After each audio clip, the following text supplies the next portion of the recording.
Prometheus stole fire from the gods and gave it to man. For this, he was chained to a rock and tortured for eternity.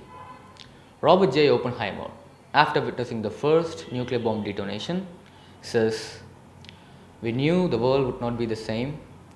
A few people laughed, a few people cried, most people were silent." Continued Oppenheimer, "I remember the line from the Hindu scripture, the Bhagavad Gita. Vishnu is trying to persuade the prince that he should do his duty, and to impress him, he opens his multi-armed form and says, 'And now I am become this, the destroyer of worlds.' I suppose we all thought that in one way or another. This is what he said after the first nuclear bomb explosion. Who is this Oppenheimer? The great filmmaker Christopher Nolan has directed a film based on events in Oppenheimer's real life. What's so special about his life to make a film? From 1945 till now, more than 385 major wars have been fought in the world, like wars between India and China, the Kargil war between India and Pakistan, between Russia and Ukraine. The atomic bomb has been the central theme of all these occurrences. And the one who made this atomic bomb first is none other than Robert J. Oppenheimer. Oppenheimer had faced numerous hardships in his life. He, the country for which he created the atomic bomb, for which he worked his whole life, started calling him a traitor. America itself began denouncing Oppenheimer as a traitor. They humiliated Oppenheimer publicly regarding all of his sexual affairs and private life and all his relationships. And Oppenheimer felt very guilty after creating the atomic bomb, and he sought to stop the development of more atomic bombs. The life story of Oppenheimer is quite fascinating. Let's talk more about his life story and his making of atomic bomb. I'm Sanjay. I'm a product of English Care. Let's jump into the topic. Oppenheimer was born in 1904 in a Jewish family who immigrated from Germany to New York. And he was a very brilliant and a perspective youngster right from his childhood. He had a nice appearance too. He was an actual ladies' man, but he was also very introverted. And he used to be a man who couldn't accept the success of others, and he wouldn't hang out with his friends. He once told a friend of his that physics was more important to him than all of his friends.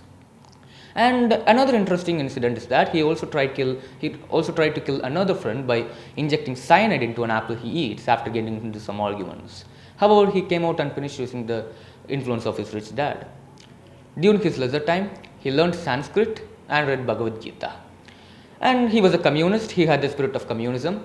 He was very much concerned about the Jews being killed in Germany by Hitler, but he couldn't do anything about it because Hitler was such a cruel man with a great political line.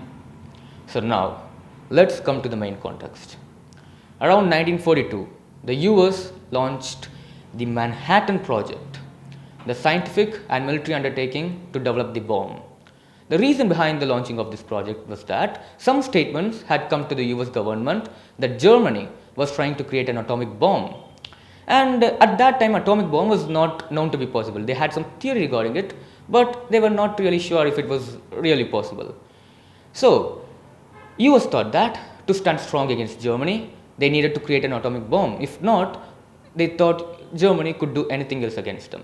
To stop Hitler from doing things against them, US needed an atomic bomb, and Oppenheimer consented to work on this project in order to undermine Hitler.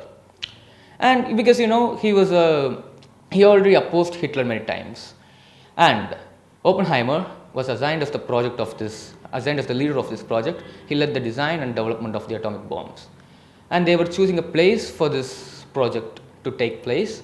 They chose an ideal location, a desert-like region in New Mexico called as Los Alamos. When an atomic bomb was created and to be tested, there should be no one near, so they chose a very remote area like Los Alamos.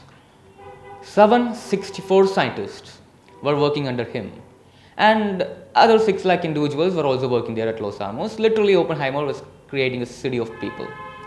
And yeah, the Project Manhattan was taking off great.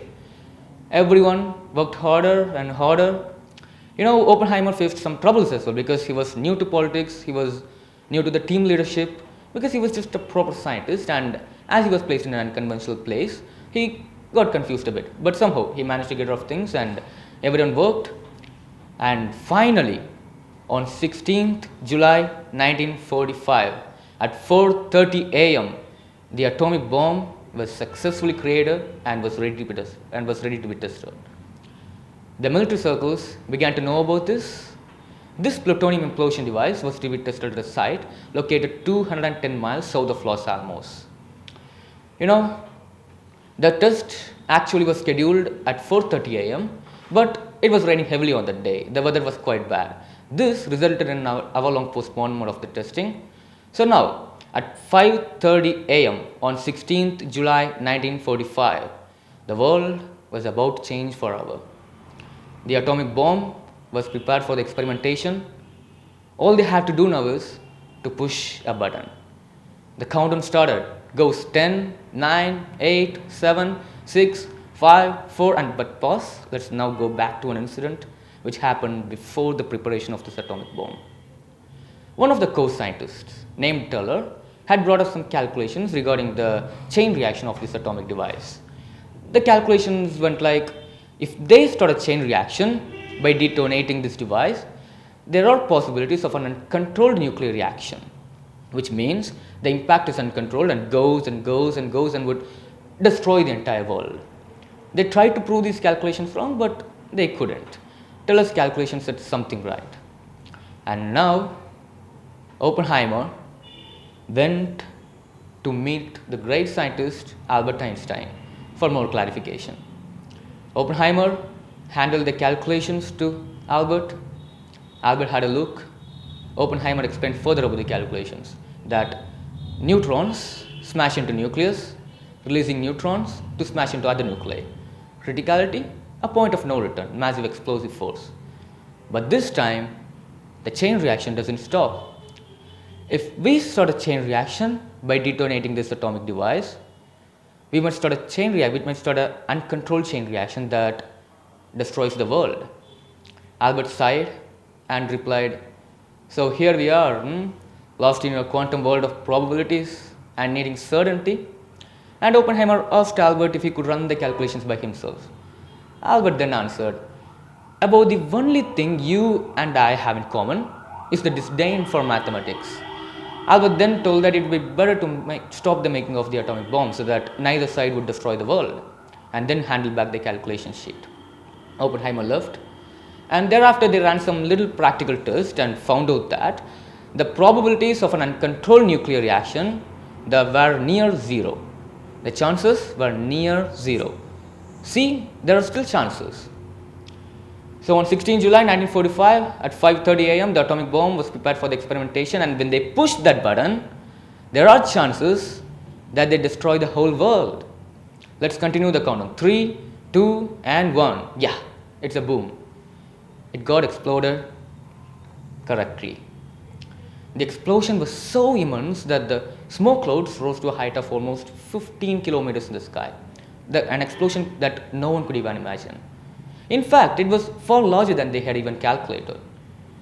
It truly was an enormous explosion. Oppenheimer, witnessing this, stated, I am become death, the destroyer of worlds. The atomic bomb was successful. The work done by everyone got successful. But Oppenheimer's biggest regret was that Hitler was dead. Yes, Hitler had already been dead. As Soviet troops entered the heart of Berlin, Hitler committed suicide on April 13, 1945. So, yeah, as Hitler was dead, Oppenheimer regretted that he could not use this weapon against him. Now, Oppenheimer's conclusions were that if someone killed a Jew or any common man, this weapon could be used to threaten them. Well, on August 1945, America decided to attack the country of Japan. But what made America decide to attack Japan? Because Germany and Japan were a team.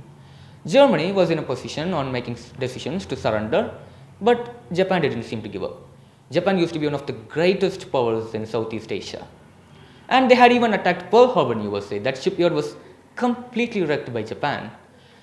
The objective of Japan was to cripple the US fleet. Let me explain this clearly. Japan and China had been in a war during World War II. and the US was a major supplier of weapons. China was getting a lot of weapons through US. So Japan believed that if they attacked that particular port, the ships would not go from here and the ships could not go there. China would not get any weapons or oil.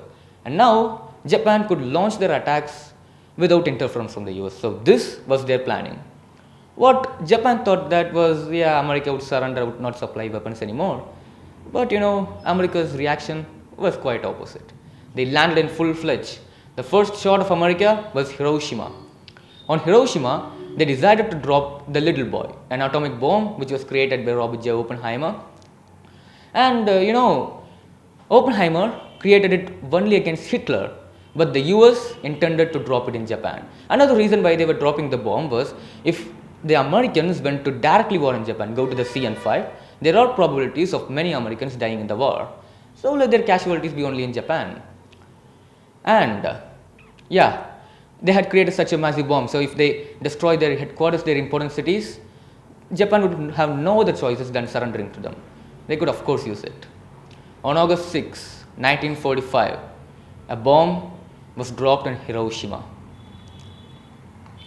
70,000 people died instantly, and another 70,000 people died due to the radiation. Even the children who are born in Hiroshima today are affected by that radiation poisoning. A severe case of depression struck Oppenheimer. He found out that 99% of the people who died were just common people who didn't fight at all, who didn't know anything. Knowing this, Oppenheimer felt very guilty. Another warning was given by the US government to Japan to surrender. They said, if you don't surrender, we will demolish every city of yours until you surrender. Japan was still not surrendering. They tried to take a stand. On August 9, 1945, another bomb called Fat Man was dropped on the city of Nagasaki. This time, the count of death got increasing. 80,000 people died immediately, and then another 80,000 people died due to the radiation impact. It was come to be known that for several decades, the effect of harmful radiation would be seen. Japan surrendered unconditionally. America got very happy because not a single person from America died and they won. America has been running with superpowers since that day. They have the ultimate power of weapons. Further, Oppenheimer felt very bad. His thoughts went like, yeah, America won, but why did the poor Japanese people have to die? Two cities were destroyed without a trace. In the Time magazine, Oppenheimer was praised as the father of the atomic bomb. However, Oppenheimer was getting into a severe depression. When the then president of the United States, Truman, called Oppenheimer to talk, he said, I feel like I have blood on my hands, Mr. President. I don't know how to wipe it off. He got mocked for this. The president threw a kerchief over to him and asked not to bring such people inside his room again. It was a true life incident and it was shown in the movie too. Oppenheimer later realized how big of a mistake he had made. Nuclear weapons had been utilized in numerous countries.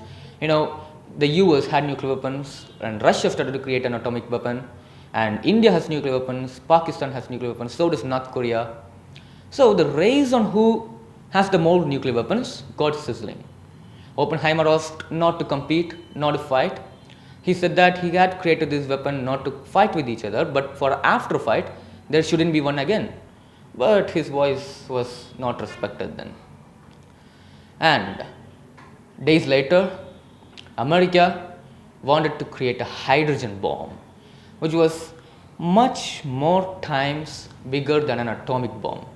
Oppenheimer stood strongly against this. He argued that this project should be dropped.